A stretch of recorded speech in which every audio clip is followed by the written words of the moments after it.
Questão 41. Temos aí diapositivo, mapa de movimento, jaqueta, filme matriz, fita magnética e relatório. São exemplos de... Entendam essa questão, isso aí é muito comum, não só a FCC, mas tem outras bancas que também se utilizam dessa malícia, vamos dizer assim, para pegar o candidato dentro da classificação, tanto de arquivos quanto de documentos, quanto aos seus vários aspectos sobre os quais elas estão subdivididas. Então, vamos lá. Diapositivo. Diapositivo é como se fosse o slide antigo, não o slide de PowerPoint. Um pedaço de filme que a gente colocava numa máquina que tinha um carrossel e passávamos quadro a quadro. Então, a partir do primeiro exemplo, vamos racionalizar o entendimento dessa questão. Então, diapositivo é um exemplo de gênero. Gênero iconográfico. A única resposta possível, antes de eu fazer o comentário, a única resposta possível seria a letra D, porque é a única que apresenta diapositivo, conforme vocês podem ver anteriormente na questão. Aliás, diapositivo aí, ele é, na classificação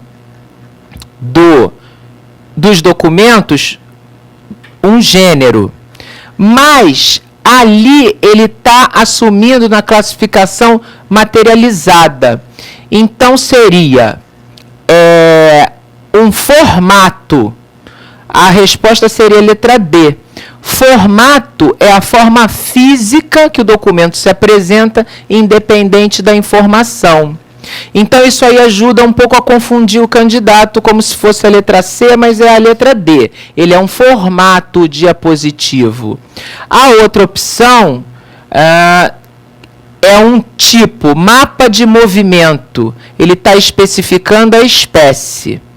Ok? Outra opção na questão representaria um invólucro. Invólucro é uma embalagem que envolve o material. O exemplo seguinte seria uma forma, que é o estágio de preparação do documento.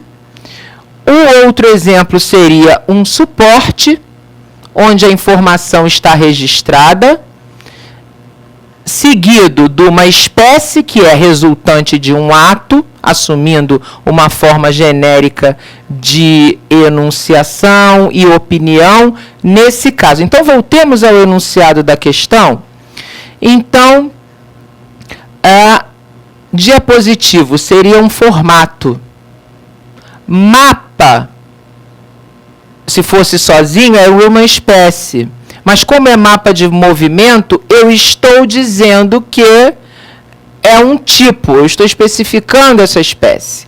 Jaqueta, ela é do gênero micrográfico, mas jaqueta não é uma forma de filme, é um invólucro que envolve o material. O filme matriz é o suporte onde a informação está registrada, né? Como na microfilmagem ou no filme em película. E a fita magnética seria o exemplo de espécie. Única resposta possível, letra D. Vamos à questão seguinte. Um programa de gestão deve garantir as 5 qualidades essenciais aos documentos de arquivo. Vamos ler as alternativas. Letra A: organicidade, unicidade, confiabilidade, autenticidade e acessibilidade. Letra B: comutabilidade, indivisibilidade, organicidade, capilaridade e autenticidade. Letra C: autenticidade, complexidade, caducidade, organicidade e visibilidade. Letra D: condutividade, organicidade, autenticidade, compatibilidade e veracidade. E letra E: multiplicidade, organicidade, reprodutibilidade, autenticidade e associatividade. Antes de eu dar a resposta com o comentário, estamos vendo que alguns termos aqui já vimos em arquivística, alguns são realmente atrelados à gestão, aos princípios arquivísticos, e outros existem outros e outros são outros termos que nós não vimos no âmbito arquivístico. Então, a melhor resposta correta para essa questão seria a letra A. Por quê? A gestão de documentos deve garantir o respeito à manutenção dos princípios teóricos arquivísticos, para que a informação contida nos documentos seja organizada, recuperada e acessada pelos usuários. Então, voltando ao enunciado da questão, a gestão tem que garantir, manter a organicidade, a unicidade, a confiabilidade no sentido de inadulteração do suporte e da informação, a autenticidade, que é o suporte original onde o documento foi produzido, e a acessibilidade, porque arquivos nada mais servem do que para produzir, preservar documentos para possibilitar o acesso das pessoas afins que tem a ver com a tomada de decisões em cima desses documentos. Então, melhor resposta para a questão, letra A. Questão seguinte. 44. De acordo com a Lei 8.159, de 8 de janeiro de 1991, a nossa chamada Lei de Arquivos, o conjunto de procedimentos e operações referentes à produção, tramitação, uso, avaliação e arquivamento de documentos em fase corrente e intermediária recebe o nome de... Isso aí está muito fácil. Gestão de documentos. Letra E. É o conceito correto de gestão de documentos que está contido no artigo 3º da referida lei, 8.159 de 1991. Vamos à questão seguinte. 45. Um plano de classificação, segundo as características da instituição a que se aplica, deve levar em conta sua estrutura organizacional, isto é, o conjunto de... Vamos ler as alternativas. Então, estrutura organizacional é o conjunto de... Letra A. Encargos desenvolvidos para o desempenho das competências que lhes são próprias. B. Ações desempenhadas pelas autoridades e servidores no cumprimento das competências de cada órgão a que estão subordinados. C. Unidades administrativas ligadas por relações de hierarquia e coordenação. D. Encargos desenvolvidos para auxiliar e viabilizar o desempenho de competências que lhes são próprias. E letra E. Atividades conferidas legalmente aos órgãos e suas unidades para o cumprimento dos seus objetivos específicos. Então, para um plano de classificação levar em conta uma estrutura organizacional, ele tem que levar em conta a estrutura organizacional. E estrutura organizacional é o seguinte. Letra C. Voltando na alternativa para a gente ler. Estrutura organizacional são as unidades administrativas que são ligadas por relações de hierarquia e coordenação. Competência entre as mesmas. Está tudo ligado, linkado. Por isso que se privilegia a estrutura da instituição na hora de se fazer o plano de classificação, porque, da mesma maneira, a gente tem condição de fazer uma classificação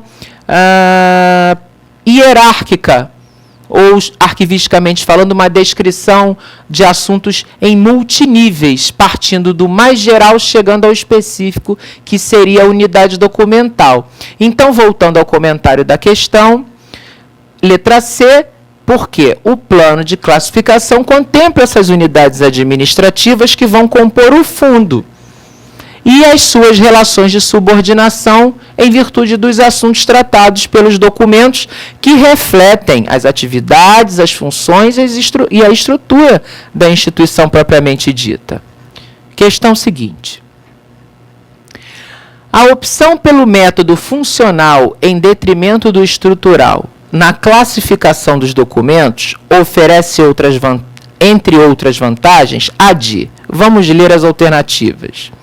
Então, qual é a vantagem de se utilizar um método funcional em relação a um estrutural na classificação dos documentos do arquivo? Letra A, ser de mais rápida e fácil aplicação. Letra B, lidar com categorias mais estáveis. Letra C, propiciar melhores soluções de acondicionamento. Letra D, impedir a quebra de sigilo. E letra E, respeitar os níveis hierárquicos da instituição. A resposta para essa questão é a letra B. Voltando nela, o método funcional em relação ao estrutural, ele é mais fácil porque a gente lida com categorias mais estáveis. Ou seja, o método funcional, ele vai trabalhar com os assuntos e as suas subordinações.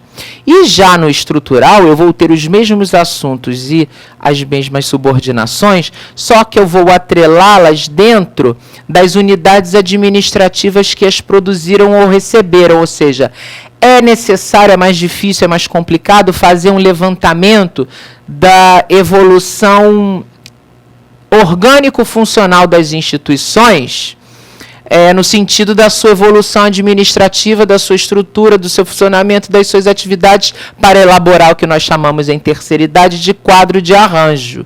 Então, o arranjo funcional, o método funcional, ele é menos complicado de se realizar do que o arranjo estrutural. O primeiro sendo utilizado na fase corrente e este último que eu citei na fase permanente ou terceira idade. Vamos à próxima ao comentário da questão. Então, letra B, porque eu já falei, as categorias dos documentos devem ser estáveis porque não são necessárias ainda mudanças nos termos classificatórios atribuídos aos documentos de um arquivo quando de sua produção ou recepção pela instituição acumuladora. Se eu tivesse que mudar, isso geraria divergências na busca e recuperação da informação pelos usuários. Então, isso implica na produção de um vocabulário, digamos assim, controlado. Nem tão amplo, nem tão rígido, mas com flexibilidade a ponto de satisfazer as necessidades de busca e recuperação das informações pelos usuários. Na próxima questão, temos o seguinte: no decurso de uma ação administrativa ou judicial, um documento passa a agregar outros mediante o procedimento inicial da, vamos ler, autuação, apensação, adjudicação, assinatura e anexação. Vocês estão vendo aí muitos termos que o pessoal da área de arquivística desconhece e o da jurídica conhece. Mas a gente chama em arquivística essa agregação de um documento a outros durante um procedimento inicial para formar um processo, que é um conjunto de documentos, arquivisticamente falando, a gente chama de autuação, letra A. Por quê? A autuação é a acumulação de documentos, como eu falei, que irão se constituir em um processo. E, diga-se de passagem, vamos aprofundar mais o comentário, porque esta autuação, para formar o processo, é feita obrigatoriamente no setor de protocolo. É o setor de protocolo que vai fazendo essa autuação, ou seja, agregando os documentos que vão constituir este processo, e este processo sempre tem que ser registrado, ou seja, sempre tem que ter origem e registro especificamente no setor de protocolo. Não é em qualquer setor da instituição, como algumas bancas costumam colocar no enunciado de suas questões.